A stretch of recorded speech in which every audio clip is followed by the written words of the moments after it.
দশই মহররম ইসলামী বর্ষপঞ্জির প্রথম মাস, মহরমের দশম দিন, যাকে বলা হয় আশুরা। এই দিনটি মুসলিমদের জন্য খুবই গুরুত্বপূর্ণ, বিশেষ করে শিয়া সম্প্রদায়ের কাছে। এই দিনটি হযরত ইমাম হোসাইন এবং তার পরিবারের সাথীরা কারবালার প্রান্তরে শহীদ হন। ইমাম হোসাইন এর শোক প্রকাশের জন্য কারবালার ঘটনার স্মরণে এই দিনটি বিশ্বব্যাপী পরিচিত। কাঠ বা মাটি দিয়ে তৈরি প্রতীক কবর, যেটি হোসাইনের কবর মনে করা হয়, এবং এটাকে কেন্দ্র করে আশুরার মিছিলে হাই হোসেন পদধ্বনিতে পুরো মিছিলটাকে মুখরিত করে তোলা হয়।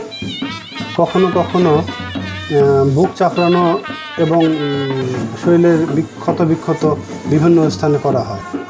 বাংলাদেশে বিভিন্ন জেলায় এই শোকটি পালিত হয়, বিশেষ করে ঢাকা হোসেনের দালাল, পুরান ঢাকা, খুলনা, চট্টগ্রাম, যশোর, রাজশাহী ইত্যাদি, বগুড়া, বিভিন্ন জেলায় এই শোক মিছিল পালন করা হয়। পাশাপাশি বিশ্বজুড়ে যেমন ইরান, ইরাক, পাকিস্তান, ভারত, নেপাল ইত্যাদি দেশে খুব বড় আকারে পালিত করা হয় এই মিছিল। মিছিলের সময় নিরাপত্তা বাহিনী সতর্ক থাকে যেন কোনো ধরনের বিশৃঙ্খলার সৃষ্টি না হয়। সারা দেশব্যাপী এই মিছিলটি যেমন পালিত হয়, তেমন মানিকগঞ্জ শহরে এই মিছিলটি পালিত হয়। বিশেষ করে যে মিছিলটা আমরা দেখতে পাচ্ছি, এটা শেওতা থেকে আসছে। তো আজকের ভিডিওটা এখানেই শেষ করছি। সবাই ভালো থাকবেন, সুস্থ থাকবেন। আল্লাহ হাফেজ।